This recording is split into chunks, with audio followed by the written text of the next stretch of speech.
Olá, bem-vindo à Semana do Kart. Eu sou o Raimundo Valério, você deve me conhecer do Kart Buzz, do Papo de Box, e hoje nós vamos falar sobre telemetria. Vou falar um pouco para vocês da história da telemetria, como surgiu, alguns equipamentos que a gente utiliza no kart e como você faz uma boa análise dos dados obtidos com a telemetria, beleza?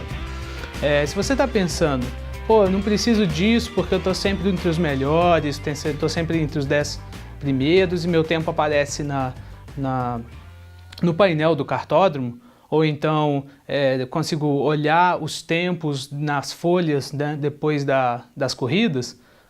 Você acompanha o vídeo até o final porque é algo totalmente diferente disso que a gente vai falar hoje. É muito mais informação, muito mais dados para você melhorar, aprimorar sua pilotagem e ter informação durante a corrida.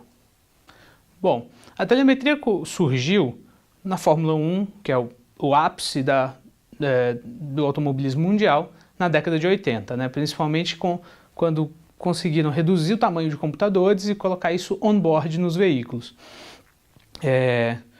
Através da Fórmula 1, essa eletrônica começou a ser utilizada para gerenciamento de motores, surgimento da injeção eletrônica de combustível e de outros componentes do carro.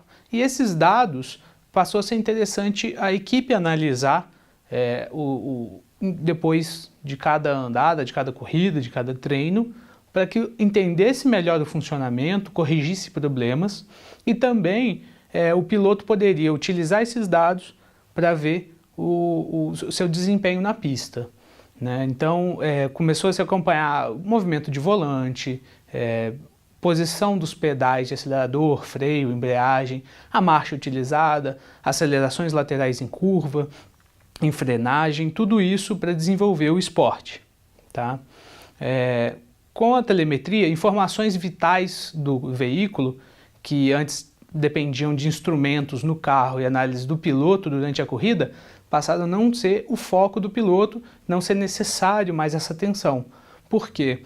O desenvolvimento da telemetria começou também com o envio dessa informação ao box, certo? Então, com o envio da informação ao box, os engenheiros, os especialistas em cada parte do carro acompanham os dados importantes. Então, por isso hoje você vê um Alonso, ele está pilotando e quando o motor dele começa a dar problema, não é ele que informa a equipe informa ele, encoste o carro porque o motor vai dar problema. Esse dado é mais preocupante para a equipe, menos para o piloto. O piloto pode focar na pilotagem, no seu trabalho ali dentro do cockpit. Aos poucos, os pilotos, entendendo melhor como utilizar esses dados, essa telemetria, foram desenvolvendo sua pilotagem.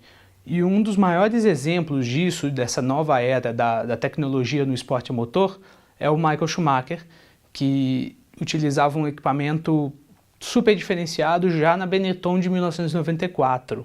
Tá? Eu vou falar dela aqui um pouco mais para vocês. Nessa imagem, você pode ver o painel do piloto, ele já era colorido, ele tem informação de rotação do motor e a marcha, porque o câmbio já era o semiautomático, e ele tinha a necessidade de saber rotação e motor, apenas isso. Além dessa informação do carro, você tem as informações de tempo de volta, a média, se ele está mais rápido, mais lento do que na volta anterior, e 3 velocímetros. Isso foi uma característica que o Michael Schumacher desenvolveu.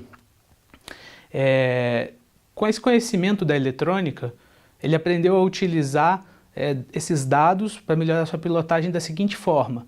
Ele, na época, querendo se desenvolver como piloto, pediu à equipe que instalasse 3 velocímetros.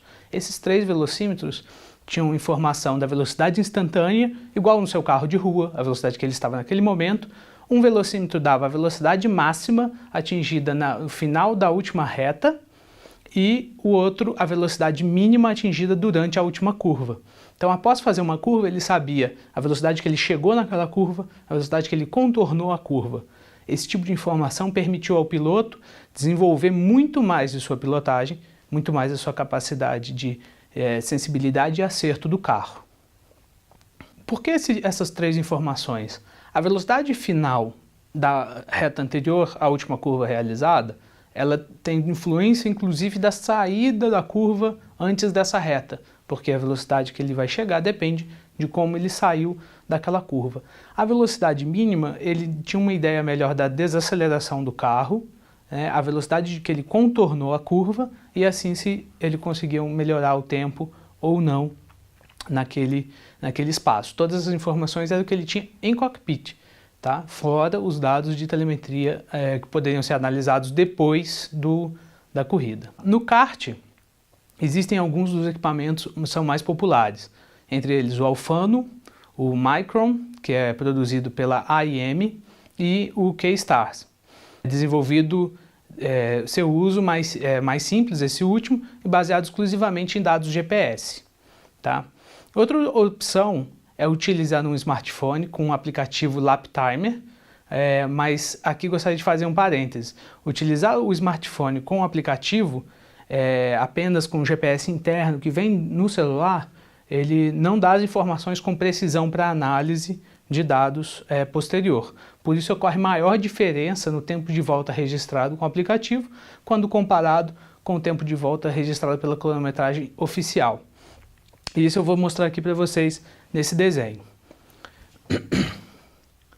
Aqui, os pontos em rosa, a gente marcou como uma referência de onde o GPS do celular interno, trabalhando com a frequência de 1 Hz, ou seja, 1 ponto por segundo, onde ele ele teria marcado sua posição em uma curva hipotética aqui no desenho, certo?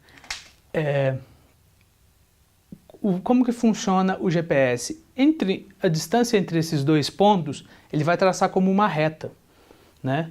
Então ele vai pegar aqui e traçar uma reta até o outro ponto, certo? Daí ele vai saber a velocidade que você estava nesse período e as variações de aceleração e tudo mais. Só que como você pode ver, muita coisa pode acontecer no meio desse espaço. Por isso é importante utilizar um GPS com maior frequência. O recomendado é o GPS de 10 Hz, que ele vai obter 10 pontos por segundo, que a gente marcou aqui em verde. Então você vê que você vai ter muito mais informação e muito mais precisão nos dados e o contorno da curva e as acelerações e as velocidades com muito mais precisão, porque as retas traçadas para definir velocidade, afinal vocês devem lembrar de física, e a distância entre dois pontos e o tempo necessário para percorrer esse espaço é o que define a velocidade. Então você vai ter, por exemplo, no caso do GPS interno, o GPS daria que a sua desaceleração foi de 80 km por hora para 60 km por hora. Mas na verdade você teve uma desaceleração que ele registrou que 80, mas nesse outro ponto ele já estava 82, nesse outro ponto 84, e aí você começou uma freada aqui para reduzir para 60. Então a sua desaceleração foi muito maior do que a retratada anteriormente. Por isso é importante a quantidade de dados e a frequência do GPS ser mais alta. Todos esses equipamentos mais profissionais que eu citei aqui, eles têm o GPS interno, um GPS de alta frequência. Em alguns é um acessório que você precisa comprar à parte, como no caso do Alfano e do Micron, e no K-Stars ele funciona inteiramente com o GPS. Agora você que tem um kart próprio, pode ter instalado o Alfano, o Micron e pensar, só com isso eu tenho telemetria? Também não. O Micron e o Alfano, como eu disse, precisam de acessórios para ter o GPS. Então, quando você tem o tempo de volta mensurado pela tarjeta magnética, você continua sem ter dados precisos. Porque como funciona a tarjeta magnética? Ela utiliza marcações realizadas na pista, que é a mesma que utilizada na cronometragem oficial. Ele dá um sinal para dentro do equipamento e marca o tempo naquele ponto.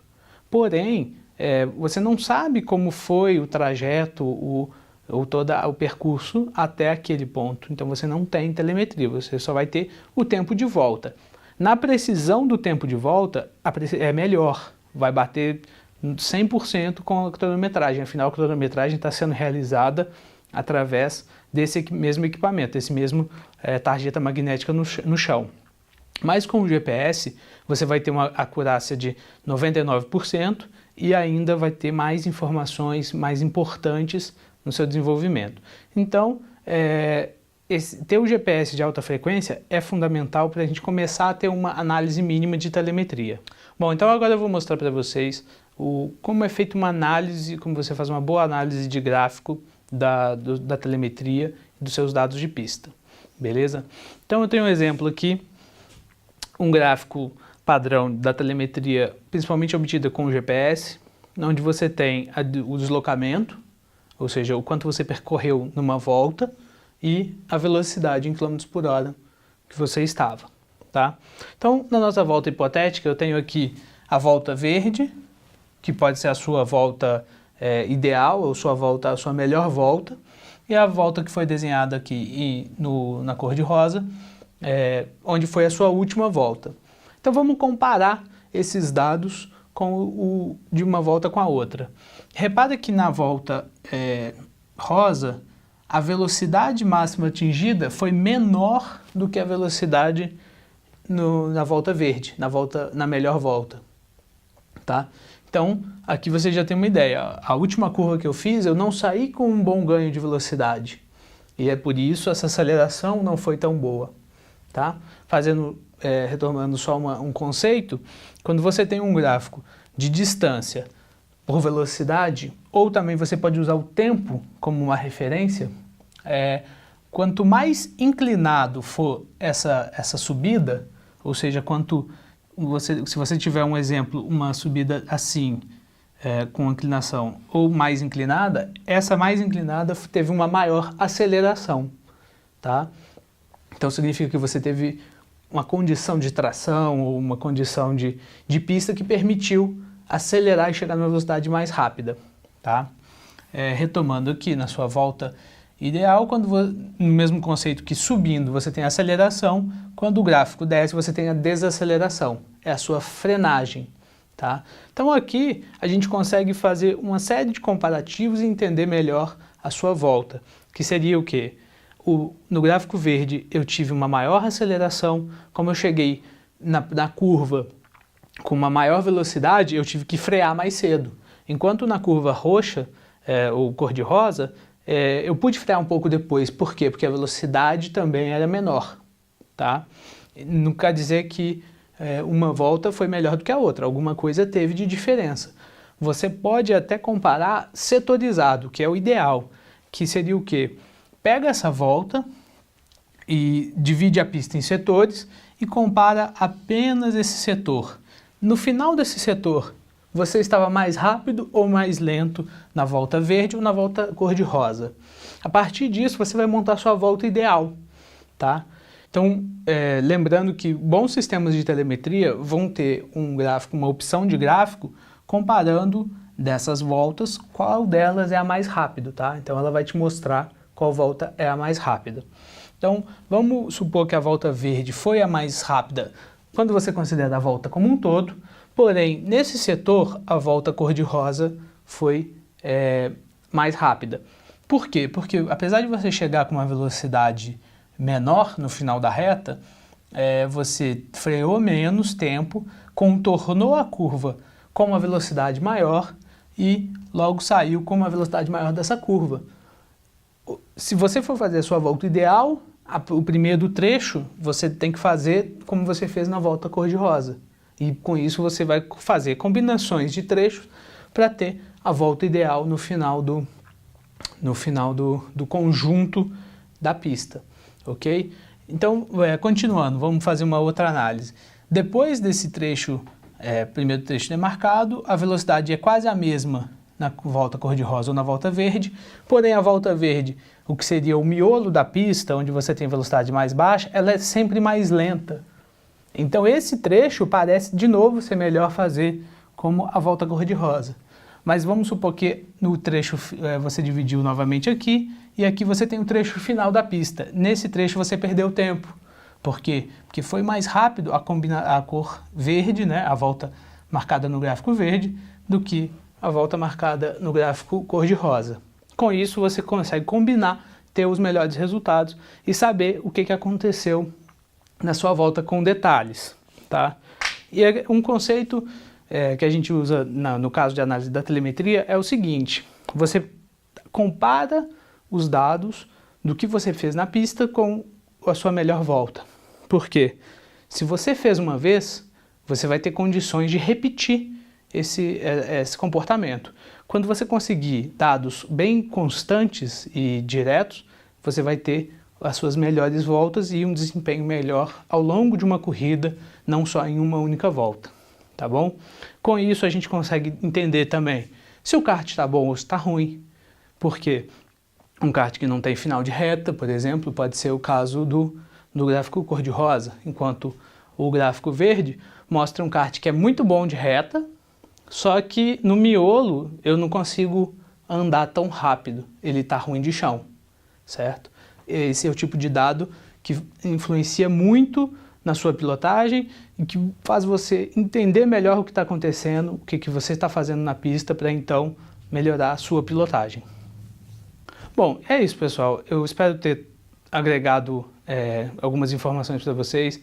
Tentem entender melhor da telemetria, utilizar melhor os sistemas de telemetria disponíveis, porque a tecnologia só nos ajuda a melhorar a nossa pilotagem e ao nosso, na prática do esporte que a gente gosta, do kart, né? Queria fazer um agradecimento especial ao Alexandre Odo, ao espaço cedido na Semana do Kart, e acompanhem todo o evento, os vídeos. O Bruno do Kart Bus vai estar também com um vídeo muito especial feito para vocês. Acompanhe o nosso site, papodebox.com, nossa página no Facebook, também o podcast Kart Bus. Segue a página do Kart Bus no Facebook e entra no grupo do Kart Bus no Facebook. Também a gente tem várias discussões bacanas por lá. Agradecimento especial ao Vinícius Neves e à equipe da Stude, que nos proporcionou aí a possibilidade de gravar esse vídeo de uma forma mais profissional para vocês, tá bom? Muito obrigado!